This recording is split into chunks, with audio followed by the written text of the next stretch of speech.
What's good, Kwizzy family? Welcome back to my channel. For those who are new, I am D. Elora is not going to be included in this video, but as y'all can tell from the title of today's video, we are going to be speaking about cultivating a relationship with God. So without further ado, let's get into this.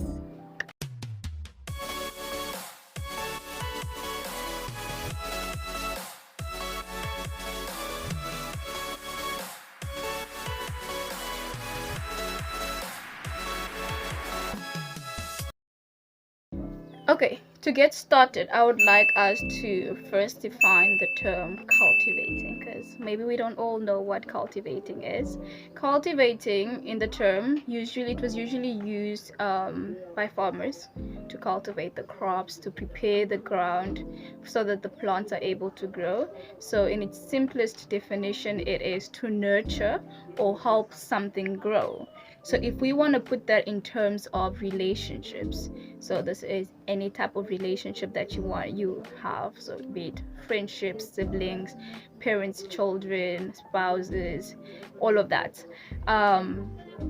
When you're trying to cultivate a relationship, it means you're putting in the effort to try and build as well as maintain that relationship. So when I say we are cultivating a relationship with God, it means that we are putting in the effort to try and build as well as maintain a relationship with God. That is how we form a stronger connection with God. In other relationship, when you are cultivating your relationship with that other person, be it your friend, your spouse, your partner, your whatever, that means that you are making the effort to ensure that your relationship continues growing stronger and stronger and stronger. But another question that is important that we should also cover before we get deeply into this is how do relationships come about to begin with? And most of you probably know how those come about. The first thing is interest. Like, that person, you need to be attracted to that person, or you need to be curious about that person, or they must have sparked an interest in you. Like, it's always one of the three. So it's either physical attraction, as in I want to know more, or you heard about this person and suddenly you're like, I want to know more, or this person was speaking to you and something they said or something that they did made you want to do it again, like meet up with them again, like want to engage with them more, or whatever the case may be. And then the other one is you are interested in that person because of A, B, C, and D. So it's always one of the three things that will make a relationship start. Because if you're not curious, if you're not interested, if you're not attracted, how do you go about? Let's say, for example, you meet a stranger, right? This stranger doesn't attract you in any way, right? So okay, physical attraction out the window. And then you are not curious about this person. Everything they say to you is like, okay. Like, it's just like, it doesn't have to be boring per se, but it's like, it's not interesting enough to make you want to hear more or want to talk to them again. Or sometimes it's even with their personality, like, because their personality seems like odd to you, you'd be like, I've never interacted with a person like this. I've never interacted with someone who thinks the way that you do. So now you want to try and interact more, and that's how you go for a second meetup, a second date, a second whatever. And as you all continue to do that, the relationship grows and grows and grows, and before you know it, you'll have put a name to it, that this is my friend, this is my acquaintance, this is my boyfriend, girlfriend, husband, wife, or whatever the case may be. So when it comes to relationship with God, also the only way for us to cultivate a relationship with God, we need to already have a relationship. Like, it needs to start, because remember, cultivating is putting in the effort, putting in the effort to build as well as maintain a relationship. So you can't build what is not there. If you are watching this video, it is one of two things.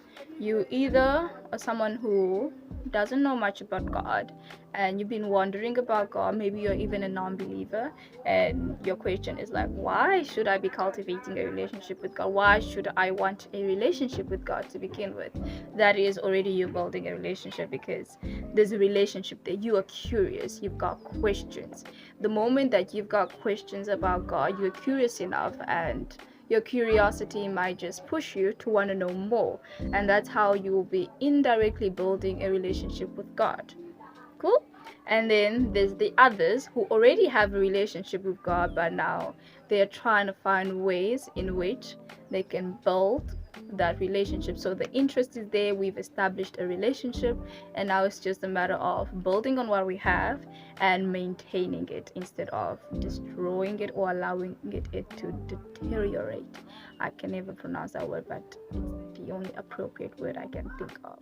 Like deteriorate. Another one is decompose, but I don't think we can say relationships decompose.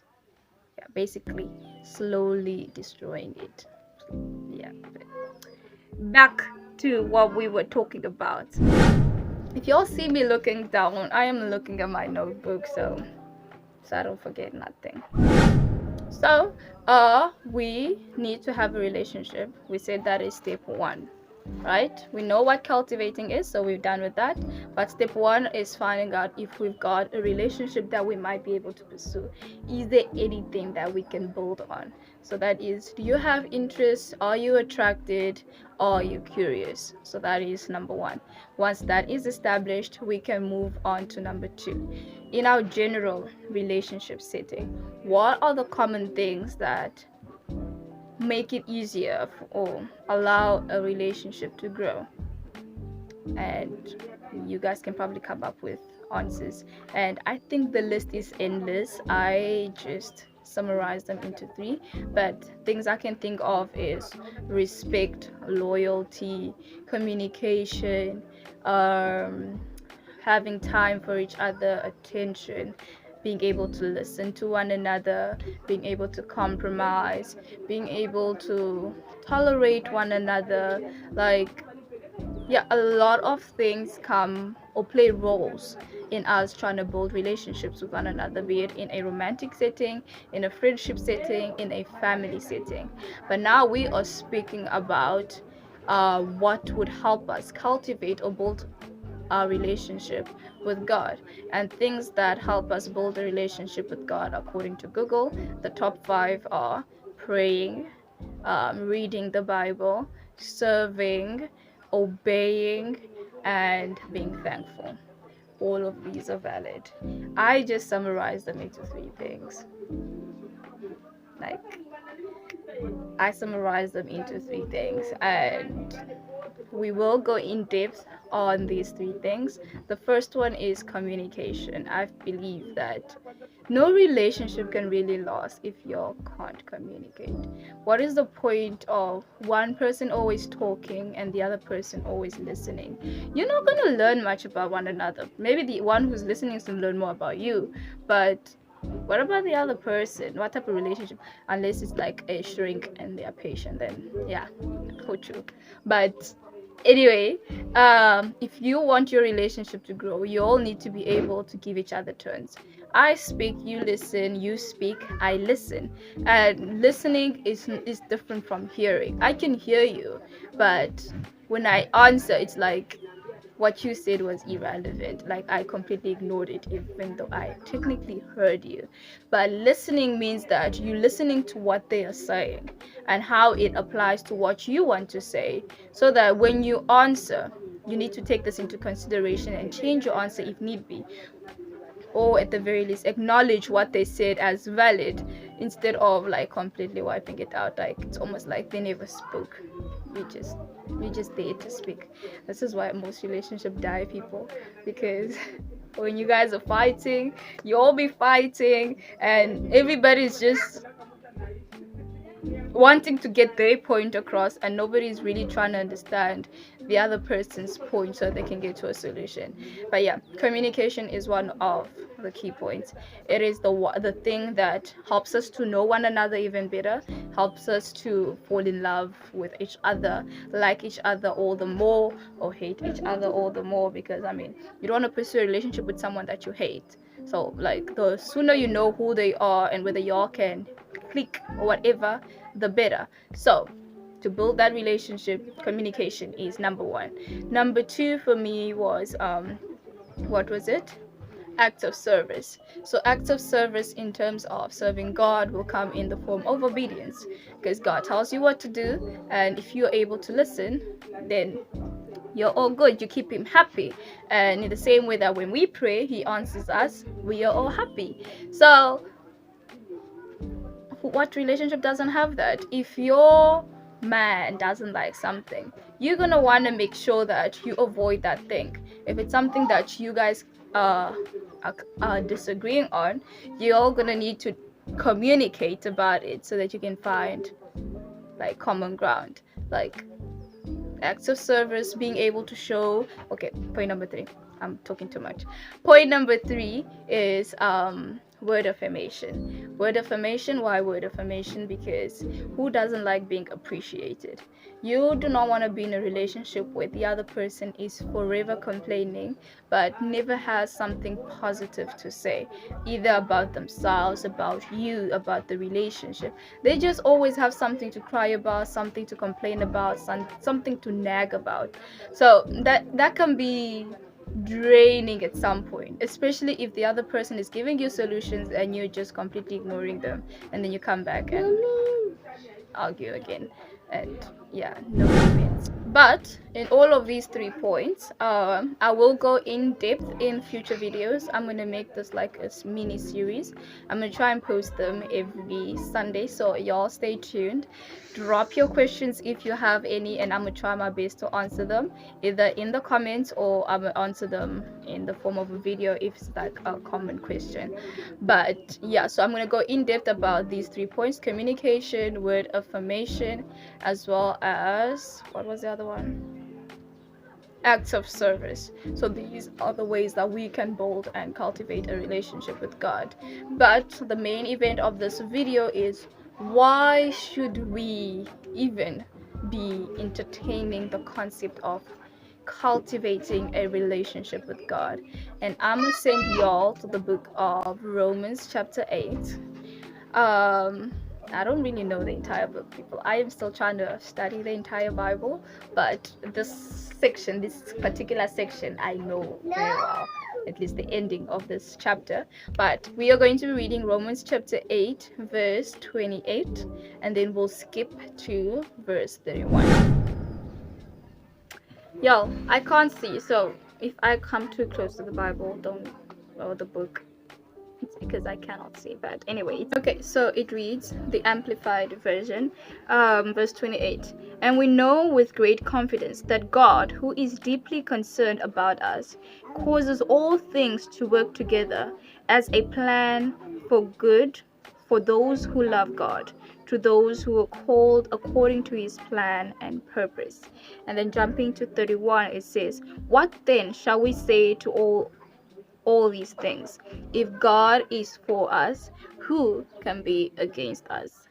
So, like, period. I feel like these verses just, like, what other reason would you want to pursue a relationship? I mean, the first verse just tells you that God, you can have full confidence. So this is like guarantee. You don't even need to doubt him. They're telling you don't even need to doubt. This is like 100% guaranteed, like they do in the shops when they're selling you stuff, and they tell you 100% guarantee or warranty, whatever the case may be. Okay, so God is giving us a guarantee that in every situation he is always working on something for our betterment, like to help fulfill our purpose, the plans that he has for us, which in Jeremiah 29:11 are good plans. They are plans for a good future, plans that will prosper us, so not to harm us. So we already know that, but now this is the guarantee that he is constantly working to help us. All we need to do is love him. All we need to do is form or build a relationship with him. Once we belong to him, like when you decide that I now have a man, I now gotta go, so we belong to each other. You can't see other people because me and you are exclusive. In the same way, God wants that. He wants you and him to be exclusive. So the moment you decide that, okay, I am with you, I am rocking with you, you're my ride or die, God is telling you that he is going to be working constantly to fulfill all the good plans that he has for you, to ensure that the purpose that he has chosen for your life comes to fruition. This good, wonderful, prosperous purpose.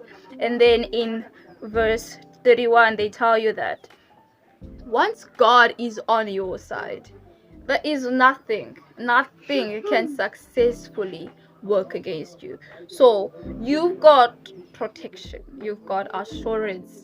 So, and in this life that we are living, life is not easy, people. Like, you want to know that you've got that person who's always in your corner no matter what, who is going to tell you the truth when you need to hear the truth. Like, for example, sometimes we're wrong and our friends be like, nah, it's fine, bam, it is okay. No, he's gonna tell you, no, what you did is wrong, and he's also gonna advise you on what you can do to fix that problem, and then you're all good. But some people just don't want that because they don't understand it. But that is another reason why you should be pursuing a relationship with God. If you do not understand what he is promising you, what he has to offer, the benefits of forming a relationship with him, the only way to find out more is by spending time with him, getting to know him more. Just like when you want to pursue a relationship with your potential partner, spouse, boyfriend, girlfriend, or whatever the case may be, you will go on dates, you all will ask each other questions, you all will be chatting it out and calling one another and asking about how their day was, how this was, what they like, what they don't like, and you guys are learning things about each other. And the more you learn about each other, the more you be like, oh, okay, that makes sense. Okay, now I know why that pisses them off. Now I know why this, that, and that. So yeah, I'm gonna end this video here because I think I have been talking a lot. It was supposed to be a very short video, but it is no longer a very short video. So I do hope you guys enjoyed it. So the title was just why we should be cultivating a relationship with God, and then stay tuned for the mini series that are gonna come up on the different ways that we can cultivate a relationship with God. Until next time, y'all, bye.